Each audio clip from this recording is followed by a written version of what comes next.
Welcome to the LPP podcast. LPP is the Life Process Program, a non-12-step program for people who want to ameliorate addiction and addiction-related issues in their lives. And by the way, when I say addiction, I don't mean only drug and alcohol involvements, but also addiction to love, sex, gambling, pornography, gaming, technology, a whole range of other experiences.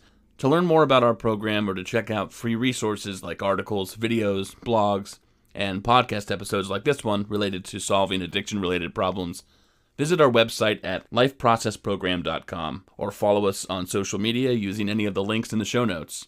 You're listening to a segment called MMA, Monday Morning Ammunition. Some of our shows are long-form interviews. Monday Morning Ammunition episodes are weekly, short educational segments that you might listen to during your Monday morning routine or your Monday morning commute. Today you will hear part 6 of an 8-part discussion that I recorded with LPP creator Dr. Stanton Peele. You may wonder, why are there 8 separate segments? And that's because our program consists of 8 modules, each of which encourage participants to think critically about different dimensions of their lives and what it is that they'd like to accomplish. So today we discuss Module 6, Social Support. Enjoy the show.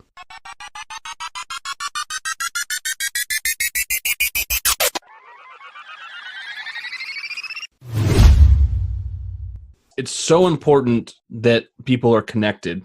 Johann Hari wrote a very well-selling book about this. You can't avoid it. I mean, we need each other in some respect. So we have a whole module dedicated to talking about getting the right kind of support. Just for background on that, would you talk about how people in general are influenced by and then learn from our familiar social groups, the people who are our friends, colleagues, cohort, members of our family, etc., and how do these attitudes that people in these groups have extend to us about how we learn to rely on our addictions to solve problems for us? Well, let me give 2 examples. This ties into skills and being positive. You're aware, I know I did an interaction with a bunch of kids who were doing a video. There were 4 kids, and they were doing a video about gaming addiction. And in line with being positive and eliciting their own skills, I said, well, how would you deal with a friend who was tending to wrap themselves up in video games and not seeing other people? How would you be able to deal with that? And that put it in terms that they were aware of. Somewhere along the line, I said, to lead a successful life, you have to have a positive skill that you can make a living with and that other people respect. And I say, you guys are doing that with this video. And then the other thing that segued into was there were a group of 4 boys in high school who were collaborating on doing this rather ambitious video project. They were going to make a video about gambling addiction, beginning with or including interviewing me. And all 4 of them came in at different points to ask questions covering different facets. And I got to make the joke, are there any more of you back there? Because, keep popping out. Another guy appeared and another guy appeared. Is that about it? It's sort of like the clown's car. And then I was able to compliment them. I say, well, being able, this is a pretty ambitious project. First, just the tech, getting me, asking me questions, just doing the technical stuff, and then melding this all into a film. If you can work with other people, that's a fabulous, necessary set of skills. So one thing we're aware of, I know in a way, every time you deal with a child, you're dealing with a family. I know the way you think is, well, my job isn't to be their lifetime therapist or helper or counselor. My job is to help them create a supportive family. And that's very much how I think about therapy or coaching. I'm always asking the question, well, what does your spouse say? Or what does your child or what does your parents say? And I'm doing that for a couple of reasons. I'm going at some point. They're going to have to go back and deal with this other person. I once watched an unusually insightful special years ago where they took a kid out of the family who was having a lot of problems, and they had some coach who was able to work with them and curb their enthusiasm, their negative enthusiasm. And in every case, within a couple of weeks, once they were back in the family of origin, their behavior had totally relented, it totally relapsed. So obviously, you're not helping a person or influencing a person if you're not allowing them to go back into your normal social milieu and to function there. So I constantly, one thing I notice about myself is I'm constantly saying, if the person's there, I say, well, what do you think about that to their spouse? Or if they're not there, I say, well, what does your spouse say about that? Or how will they feedback on this? And, one answer a person gives is, I have no idea. And then, of course, I say, well, perhaps you should ask them because they're pretty critical in all of this. So in a way, everything that we do is family therapy. And so we have adjuncts to our own treatment of people to say, well, we can get family members. When I had a residential treatment program, we had a workbook that we sent home to the family. And my partners at the time said, well, that's blaming somebody else for their own problem. And I said, well, I don't see it that way. I see it as a way of preparing the groundwork for when they get home to be able to deal with the members of their ongoing social group in a positive way. And that's very much how we think, which is the opposite when you think about it of an AA type support group. An AA type support group says, oh, your obligation, your commitment is to this group here. And that's a strange way of looking at things. You're not being prepared to be an AA member for life. Hopefully you're not.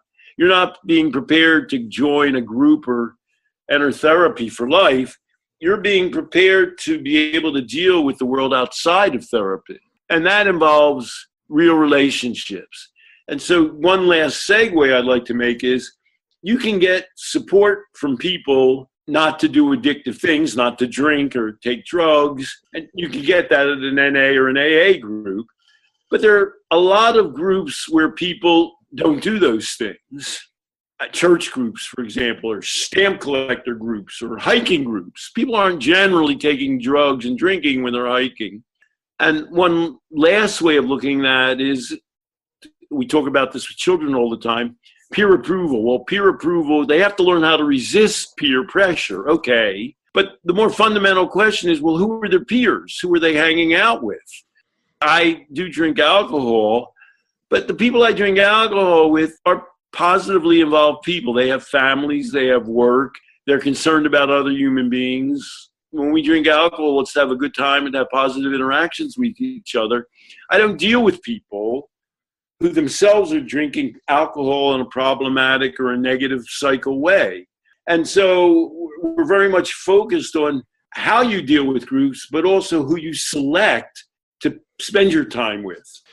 This sounds dichotomous, and I know that it's not, but here's a question that gets brought up often. It's that, okay, you know that you sort of have to incorporate social involvements that already exist in your life into that, whatever you want to call it, recovery process or the betterment of your life or living a non-addicted life.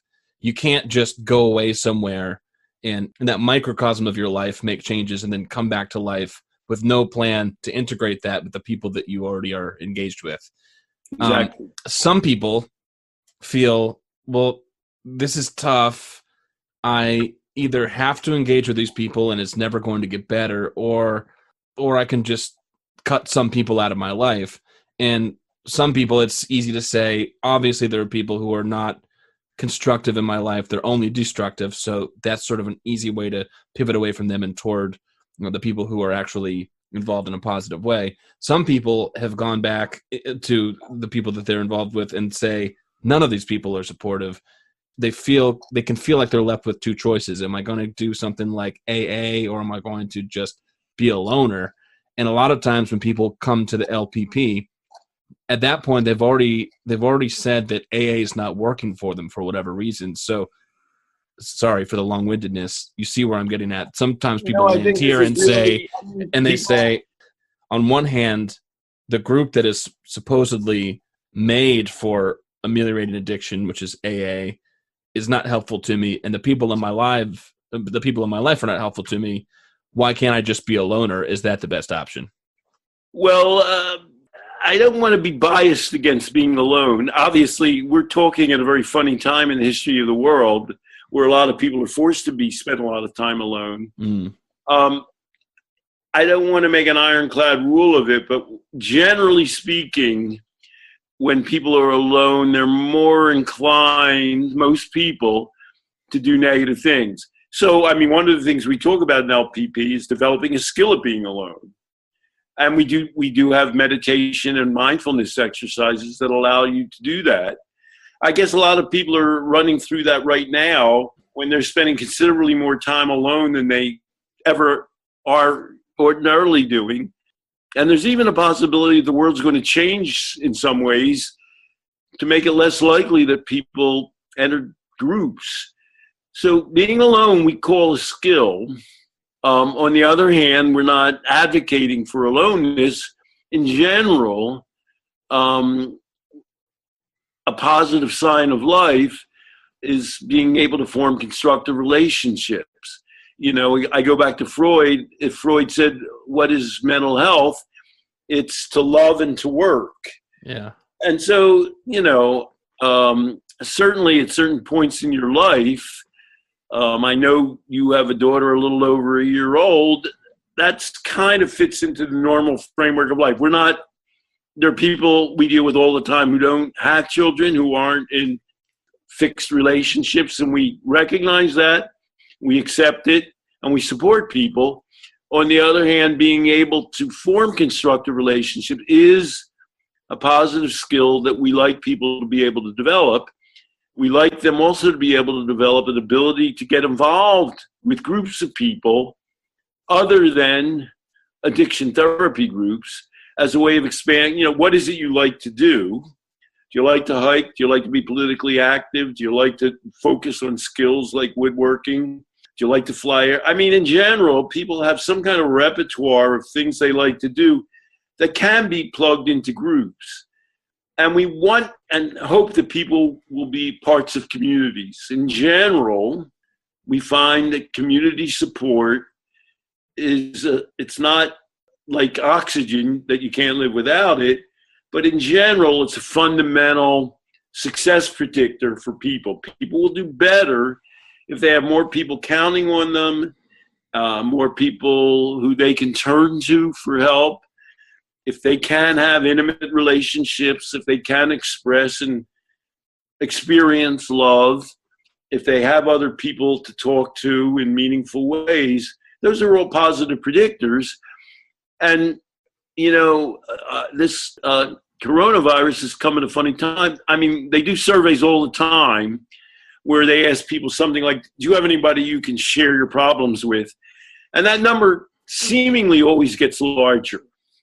There's some large percentage of adults in America, and children as well, who don't have those kinds of relationships, like 30 and 40%. And so one unknown in our current environment, and people are writing about what is video game addiction for kids, what's that all about, or electronic addiction. And in many cases, there's a picture that people present of a child who sort of never leaves their house. That used to be kind of a psychopathology, but we sort of had already begun to live in a world, you know, kids used to hang around at malls and parents could worry about what that meant. But now there's a kind of a bedroom-oriented world where many teenagers rarely see anybody other than at the other end of an electronic device. And this whole epidemic now has made that almost a worldwide characteristic. Yeah. So we're going to come out at the other end of this, some people think possibly, with a whole brave new world. And that's one area, relationships and intimacy, that we haven't figured out yet. Now, obviously, we're in the Life Process Program, which is an online program. We don't actually sit in a room with people. So on the one hand, we're in a demonstration of that development. On the other hand, we hope, and we also provide support groups with LPP members. We're also an example of how we're going to ameliorate aloneness and isolation in a world where even before what's happening now had become reality. And we're trying to use the internet and Zoom as a really meaningful way to try and develop relationships with people. One would think that there are always going to be limits on that. Just for example, you're not going to be able to get pregnant and have children that way, I'm pretty sure. Although you now can mail letters over the internet. So, I don't know what's going to be possible. But we're negotiating that realm of intimacy in a modern world now because we recognize that intimacy and community are fundamentals to a well-balanced and healthy life. You could put me on an island with all the ingredients to make an iPhone, and I would never be able to do it. Right. What I mean by that, of course, is that we can kind of talk to people about, all right, you want to be alone.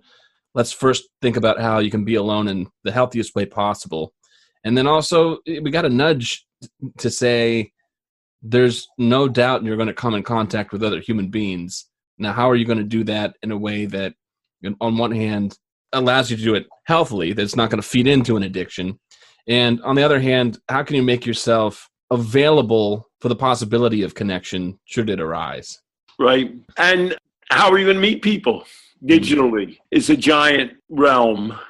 And we're at a time where the trends are not positive. The Monitoring the Future study has found that over the last 10 years, adolescents have become progressively more depressed. And one person named Zwengi says that's directly linked in the 2019 World Happiness Report, directly linked to the fact that people, I think she calls them digital addictions, because kids have more and more digital addictions. And so it's an area of concern that, among other things, how do human beings actually meet? And you're more aware, Zach, you have a daughter who used to go to daycare, but you work in a school system, which isn't existing right now. And, everybody talks about homeschooling. Is that possibly what's going to be pervasive in our futures? We're undergoing potential shifts now that are going to, require rethinking some of the basics of what we're about. But I'm happy that we have a lot of caring coaches. I know you and your colleagues, all of them, are human beings who are able to communicate concern and real feelings for people across digital media. And maybe we can be leaders in making that kind of communication and that kind of intimacy a reality. Yeah. Just one last point on that. Right now I'm doing remote teaching, as you mentioned. And one of the things I was just talking about with a podcast guest the other day was parents are kind of wondering, sort of tongue-in-cheek, some seriously, what are my kids up to at school? Because we have this ostensibly 7-hour day, but the things that kids are doing, they're getting done in like 1 or 2 hours, if that. And some are saying, I think I'm learning more. And it begs the question, what are they getting out of school? One answer to that question is school is a socialization process. Absolutely. And I think that is actually the most valuable lesson we may take out of this entire thing, that perhaps the best part of school and the most educational aspect of school is learning about yourself in relation to other people and how to just build yourself up in the world rather than, Psych 101 or whatever. I mean, one way we could summarize all that we've been talking about is to say all of life, in a way, is a negotiation between being able to be satisfied with yourself and being able to be alone, and being able to reach out to other people, to give something of yourself to other people, to care about other people, and to establish intimacy and community. There's some kind of a scale, and of course what we're arguing is that being independent and strong in yourself is the opposite of people who become addicted to relationships, because they're so desperate that they'll put up with any kind of bad behavior and abuse. because they don't feel that they can bear to be out on their own. Yeah. And we're helping people negotiate that and think it through in a mindful way to have the most positive mix.